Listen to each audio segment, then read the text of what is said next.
कह रहे थे कि विधायकों और सांसदों को पूछता कौन है। अब तो है कुछ नहीं एमएलए के पास के एमएलए जो शहर अब सत्ताधारी पार्टी के वो विधायक हैं। अगर सत्ताधारी पार्टी के विधायकों का सम्मान नहीं है, सत्ताधारी पार्टी के विधायकों के काम नहीं होते, तो मैं तो एक बात कहूंगा कि अपने गिरेबान में झांक कर देखना चाहिए कि आखिर कारण क्या है। दोस्तों नमस्कार, मैं संजय बग्गू और मौजूद हैं तेज रोजाना के डिजिटल मीडिया मंच पर।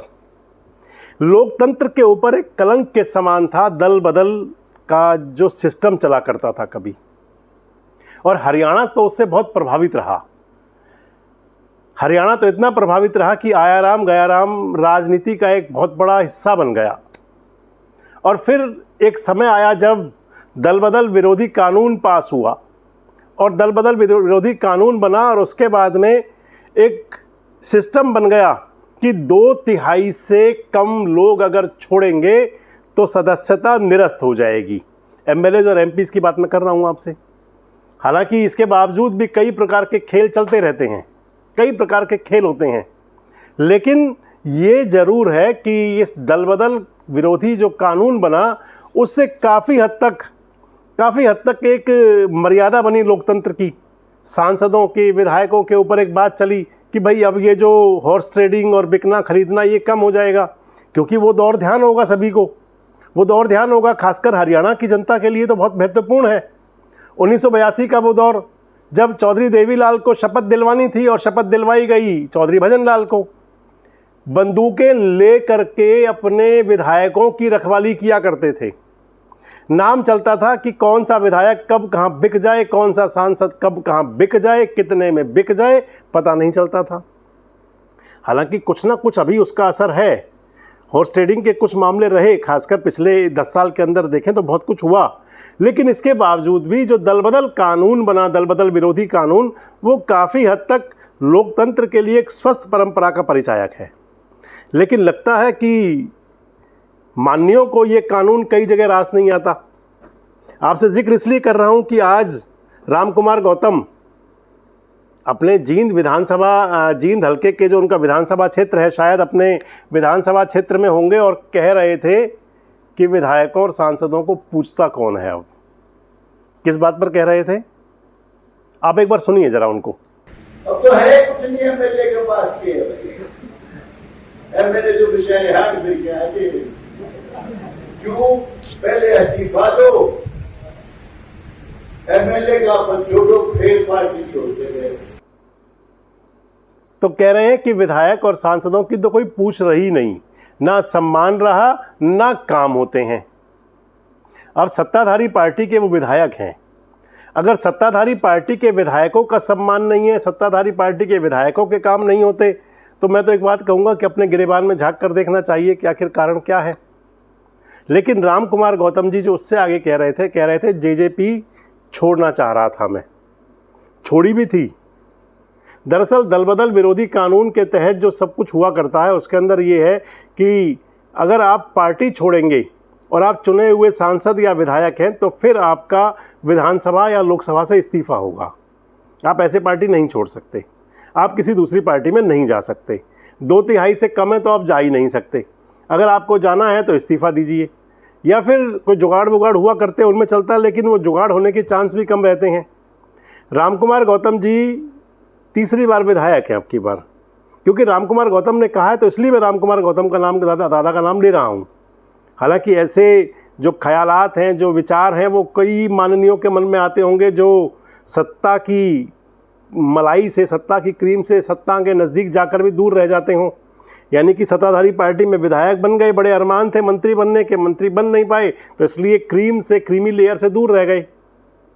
उन लोगों के मन में ये बात आती होगी, रामकुमार गौतम जी के मन में भी शायद यही बात होगी। मैं आपको बता रहा था 2005 में पहली बार विधायक बने थे दादा रामकुमार गौतम, और रामकुमार गौतम विधायक बने तो 2 विधायक थे उस समय भारतीय जनता पार्टी के। मैंने आपको कल के वीडियो में गलत बता दिया था। 2 विधायक थे, हसनगढ़ से नरेश जी और दूसरे दादा रामकुमार गौतम। तो इन दोनों विधायकों में जो चला, रामकुमार गौतम जी हरियाणा में सरकार कांग्रेस की बनी थी, भूपेंद्र सिंह हुड्डा मुख्यमंत्री बने थे, और कांग्रेस का समर्थन करना शुरू कर दिया था दादा रामकुमार गौतम ने। दीगर बात है, कांग्रेस के पास एमएलए बहुत सारे थे, 67 एमएलए आए थे कांग्रेस के पास, ज़रूरत थी नहीं बाहर वालों की, लेकिन छोटे मोटे काम उनके शायद हो जाते होंगे उस समय रामकुमार गौतम के, छोटे मोटे काम जो उनकी डिमांड होती होंगी हो जाती होंगी। और दादा रामकुमार गौतम बीजेपी में रहते हुए कांग्रेस को समर्थन करते रहे और शायद वो बीजेपी उन्होंने बाद में छोड़ भी दी। 2 ही विधायक थे बस सिर्फ। अब बात आ जाती है उसके बाद जब वो दोबारा विधायक बने, अब 2019 में विधायक बने जननायक जनता पार्टी से। उनके मन में तब भी था कि जननायक जनता पार्टी से मंत्री बनाया जाए। एक इंटरव्यू में कह भी रहे थे कि भाई मुझे तो ये था कि दुष्यंत चौटाला से पहले मैं शपथ लूँगा। शपथ नहीं दिलवाई तो नाराज़ रहे दुष्यंत चौटाला से भी दादा गौतम। बात बनी नहीं क्योंकि पार्टी वो छोड़ नहीं पा रहे थे। छोड़ते तो विधायक की जाती, विधायक की दोबारा मिलती या ना मिलती ये पता नहीं। बागी विधायक बने रहे, विधानसभा के अंदर अपने नेता, जो उनके नेता दुष्यंत चौटाला थे, उनकी जमकर क्लास लेते थे और भाजपा कांग्रेस वालों की तारीफ करते थे। बात नहीं बनी, मंत्री नहीं बन पाए, टीस लगातार चलती रही। अब 2024 में विधायक बन गए वो भारतीय जनता पार्टी से। अब बीजेपी के पास भी पूरी मेजॉरिटी है, 48 विधायक हैं बीजेपी के पास में, बाकी कुछ लोग 3 इंडिपेंडेंट हैं वो भी समर्थन दे रहे हैं। ज़रूरत पड़ेगी तो इनेलो वाले भी साथ ही देंगे, कहाँ जाएंगे वो। तो इस लिहाज से पूरी ताकत है बीजेपी की सरकार के पास, नायब सैनी सरकार के पास। और टीस अब भी बरकरार है दादा गौतम की। कह रहे हैं कि भाई एमएलए एमपी की पूछ ही नहीं है, क्योंकि जब से दल बदल विरोधी कानून इसी को ले रहे हैं निशाने पर कि इसकी वजह से पूछ नहीं है। इनका कहने का मकसद ये है कि अगर ऐसा कानून ना होता तो कोई तिगड़म भिड़ाकर, जुगाड़ भिड़ाकर, चाहे सरकार गिरानी, उठानी, बिठानी कुछ भी पड़ती, कहीं जा सकते थे, कुछ हो जाता। लेकिन अगर आप माने तो ये जो दल बदल सिस्टम था, जो दल बदल करने का जो नेता दल बदल किया करते थे, ये लोकतंत्र के ऊपर एक कलंक के समान था। और दल बदल विरोधी कानून काफ़ी हद तक स्थिर सरकारों के लिए एक सिंबल बना, एक ताकत बनी। लेकिन सत्ता की चाह है, सत्ता जब नहीं मिलती तो उसके लिए आदमी तड़पता है। अब दादा रामकुमार गौतम भी आजकल कह रहे हैं इस बात को लेकर के। लेकिन सबसे महत्वपूर्ण बात ये है कि सबसे ज़रूरी क्या होता है, एक सबल और मजबूत लोकतंत्र हो, और या फिर ढिलती हिलती जुलती सरकारें कभी विधायकों के और कभी सांसदों के सिरहाने खड़ी हुई हों कि भैया कहीं चले मत जाना। विधायकों की बंदूकें लेकर के निगरानी होती हो, जैसे चौधरी बंसीलाल, चौधरी भजनलाल और चौधरी देवीलाल के समय तक चलती रही। कब विधायक आया और कब गया, यही चर्चाएं होती रहें कि आया राम गया राम हो गए हैं जी। ये तो वो ठीक था या फिर आज ठीक है। हालांकि दादा रामकुमार गौतम की एक बात और बता दूं, जो उनके मन में सत्ता के नज़दीक जाने की आजकल सब कुछ कह रहे हैं। पता नहीं जब कुछ नहीं मिलेगा तो बाद में क्या कहें, शायद कोई तिगड़म भिड़ा रहे हों। ये भी कह रहे थे अभी कल ही कि ऐसा लगता है जैसे 2014 के बाद ही सब कुछ हिंदुस्तान हुआ, उससे पहले कुछ था ही नहीं, मोदी जी की शान में कसीदे पढ़ते हुए। लेकिन देश तो 1947 में आज़ाद हुआ दादा गौतम, और 1947 के बाद में भारत ने तमाम तरक्की की। चाहे वो देश के प्रधानमंत्री नरेंद्र मोदी जी हैं और चाहे प्रधानमंत्री कोई भी रहे, अपनी क्षमता के आधार पर सभी ने देश को विकसित और आगे बढ़ाने का काम किया। लेकिन ये ज़रूर है कि आपको शायद लगता हो कि कसीदे पढ़ने से कोई बात बन जाए, कसीदे शान में पढ़ने से शायद कुछ मिल जाए।